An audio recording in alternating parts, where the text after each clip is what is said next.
Teve uma manifestação de uma deputada aqui na Assembleia Legislativa de São Paulo para provocar o Congresso Brasileiro em Brasília, inclusive. Estou falando do caso de Érica Hilton e do ato de ontem da deputada estadual Fabiana Bolsonaro.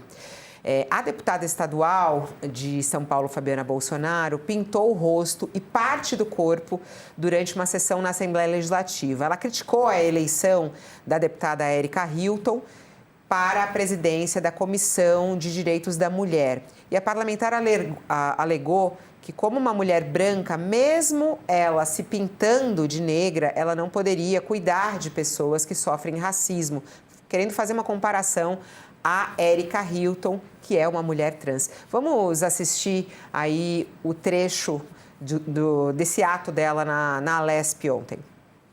Então, aqui, eu pergunto para você, eu sendo uma pessoa branca, vivendo tudo que eu vivi como uma pessoa branca, agora, aos 32 anos, decido me maquiar, me travestir como uma pessoa negra, me maquiando e deixando só o fora aparecer.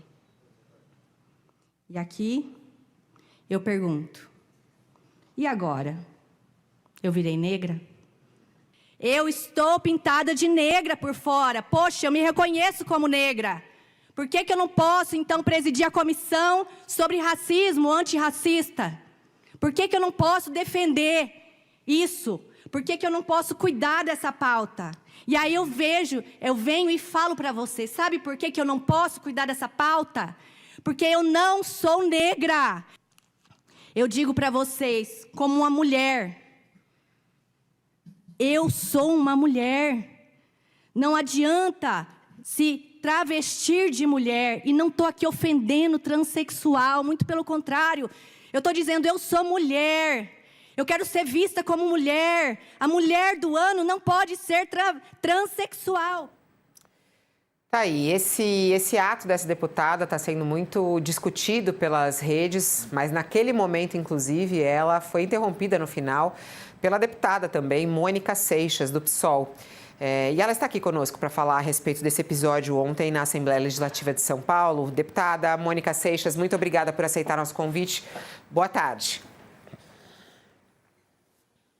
Não estou ouvindo o som, acho que é lá. Abre, por favor, deputada. O microfone.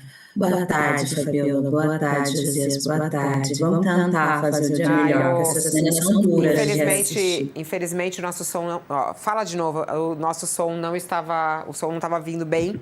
Agora eu acho que sim, vai lá. Estou ouvindo bem aqui. Está ouvindo bem, Josias? Agora sim, vai lá, deputada. Está ouvindo? Estou. Vamos testar agora, ver se vocês me ouvem. Agora sim. Ô, deputada, ontem mesmo, enquanto ela fazia isso, a senhora falou lá que era um ato ali de racismo, de transfobia, né? Eu queria saber o que vocês vão fazer, né, em relação a isso.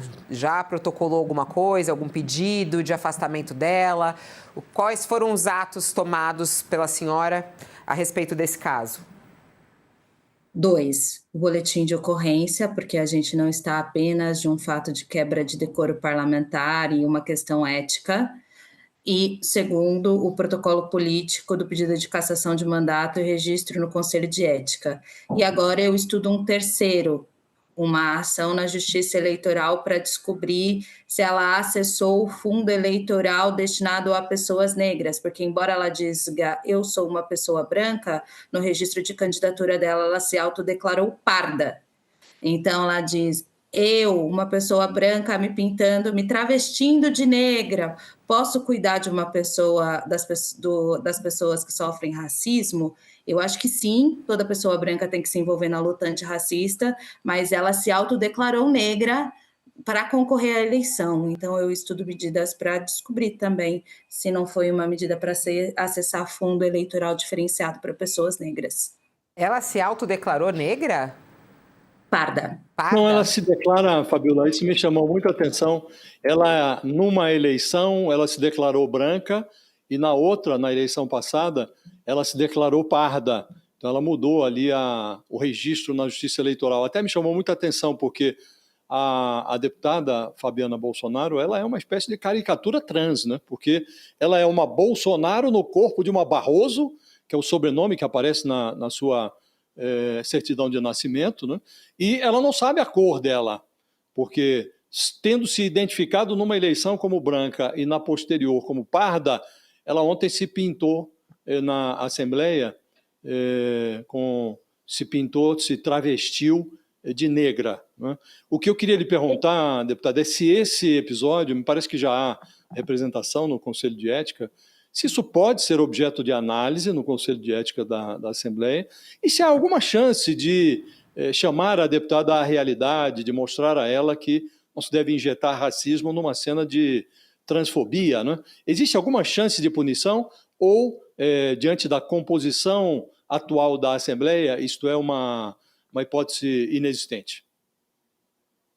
Olha, eu acho que a gente vai ter que ver isso no caminhar. Eu julgava não ser possível algum tipo de sanção contra o Lucas Bove e o meu pedido acabou de ser aceito por uma outra agressão sofrida no plenário. E eu acho que é um senso comum também que apela por mais ordem na política, né? Tá perdendo controle, tá ficando feio. Além do que, eu acho que essas cenas que atacam 3 setores sociais diferentes, né? Reduz a pessoa negra ao fenótipo, exclui a pessoa branca de responsabilidade, reduz a mulher ao seu lugar de maternidade, o que o discurso Red Pill também o faz com a gente, não é isso que a gente quer para a gente, e é transfóbico em muitas categorias. Mas o que tem de pior nesse momento é que ele interdita uma janela de oportunidade política que nós tínhamos de avançar com política de proteção às mulheres no momento que a sociedade está chocada com o número de feminicídios. Lá no Congresso, a Comissão da Mulher ficou interditada ontem por conta disso, com uma pauta extensíssima e a sociedade esperando a gente produzir. A Fabiana não tem produção a respeito da proteção da vida das mulheres, então isso interdita a pauta, mas eu acho que a gente também tem que batalhar pelo entendimento. Assim como eu tive que exibir muitas vezes os vídeos de agressão do Lucas Bove para os meus colegas entenderem, a gente vai ter que explicar muitas vezes para a sociedade que essa falso-analogia biologista nos reduz e nos coloca no lugar de opressão a todos. Reduzir as pessoas negras ao fenótipo desconsidera as estruturas que constroem o racismo. Reduzir as mulheres ao útero, ao seu sistema reprodutivo, desconsidera as múltiplas vivências do que é ser mulher. Inclusive, nós temos um problema gigantesco de saúde do útero da mulher, e eu estou prestes a me tornar uma mulher sem útero, porque tenho endometriose, e vou continuar a ser uma mulher que não gesta. Eu não sou só uma mãe, eu não nasci só para ser mãe. A minha experiência social e de vida não se reduz ao meu sistema reprodutivo.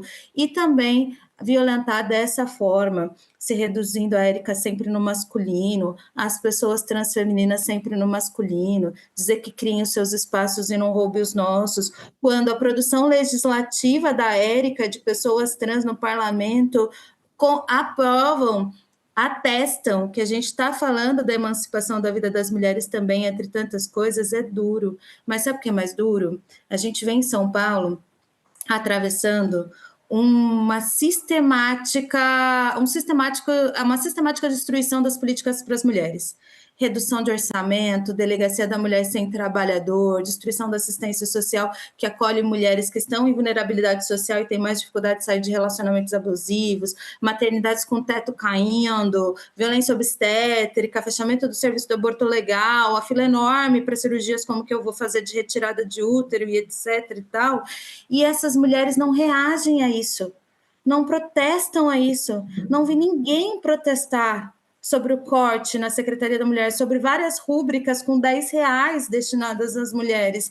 Mas o que elas estão fazendo, além de nos atacar, porque eu vou repetir, o discurso que reduz mulher ao seu útero é aliado do Red Pill, é aliado da misoginia. Nós não somos apenas o nosso sistema reprodutivo.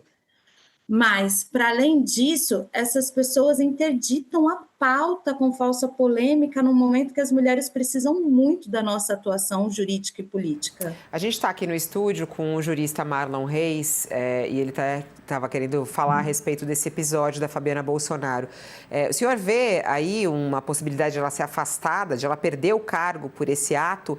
Pode ser considerado crime o que ela fez ontem na Assembleia Legislativa, doutor Marlon? Na verdade, foram dois, inclusive concordando com o que disse a deputada, tem a misoginia, no sentido da transfobia, melhor dizendo, e depois vem o racismo. Essa questão do blackface não é tolerável. Não existe justificativa para o uso de uma atitude tão gravemente ofensiva à população negra. E não é só no Brasil, isso tem uma conotação internacional. Nos Estados Unidos, há muito tempo se desenvolveu uma verdadeira ojeriza por esse tipo de prática. Não está em discussão. É uma afronta, é um ato de violência gestual, acompanhado de violência verbal. Agora, me chamou a atenção, deputada, porque eu sou muito estudioso desse tema do eleitoral, e eu sou advogado da Educafro, que tem tudo a ver com a decisão da Justiça Eleitoral sobre financiamento de campanha de pessoas negras e mulheres. Inclusive, semana passada eu estava no Supremo defendendo essa política de financiamento de campanhas. Agora, eu particularmente vou pesquisar o que aconteceu, porque, veja bem, para a lei, as pessoas pretas e pardas são negras. Esse é como o IBGE trata, né? Então, quando alguém se autodeclara pardo, ele se coloca, sim, dentro da possibilidade de pleitear as verbas para candidaturas de pessoas negras. E é muito importante que se saiba o que aconteceu, inclusive porque o Tribunal de Justiça de São Paulo, o Tribunal Regional Eleitoral de São Paulo, se tornou protagonista, na verdade, pioneiro, e proferiu a primeira decisão de cassação, foi até de um mandato obtido no interior, no município, por pessoa que acessou as verbas de pessoas negras e utilizou indevidamente. Então, isso é gravíssimo, gravíssimo. Agora, é algo que pode, inclusive, ajudar a aquecer o debate nacional sobre a importância efetiva do financiamento de candidaturas de pessoas negras e de mulheres. Lamentavelmente, como pesquisador, eu já vi em diversos cenários homens e mulheres que não são pardos se apresentando como pardos para acessar esse tipo de verba. Então, é algo que a gente precisa aproveitar o assunto para aquecer esse debate, porque ele, inclusive, está voltando à eleição de novo, daqui a pouco tem eleição novamente, e nós esperamos que os mecanismos de fiscalização em relação a isso se aprimorem. Então, eu vejo esses problemas que a deputada fala são reais e eles demandam reflexão e ação. Para quem está conosco na TV, é um intervalo, mas a gente segue pelo YouTube ainda aqui, finalizando com a deputada Mônica Seixas. Nesse ponto específico de ela se autodeclarar, ela se explicou a respeito disso? A senhora já questionou ela sobre isso, Mônica, deputada? Eu acabei de descobrir. Eu estava com o recorte dela dizendo: eu sou uma pessoa branca e se eu me travestir de negro, eu não posso.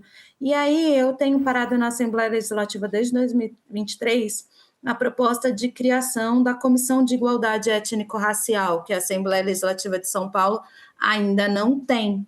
Eu estava vendo quem assinou, como assinou, e claro que ela não assina, ela não apoia a criação da Comissão de Igualdade Étnico-Racial, e aí deu uma luz aqui no meu jurídico de ver o registro de candidatura dela, ver como é que foi a utilização de recursos, e eu fiquei espantada, acabei de descobrir junto com vocês a autodeclaração parda. Por isso que eu estou dizendo, uma outra coisa que eu estou estudando é que tipo de medida eleitoral a gente pode mover para confirmar, e aí eu não posso confirmar, que ela acessou o recurso especial, mas chama a atenção ontem ela ter bradado: sou uma pessoa branca, e isso não está no registro de candidatura dela, então eu acho que ela precisa se explicar. Eu vou perguntar sim, mas eu mantenho, ainda que ela seja uma pessoa branca, eu espero a assinatura dela para conseguir ter uma comissão de igualdade étnico-racial, porque combater o racismo é responsabilidade de todos, sim.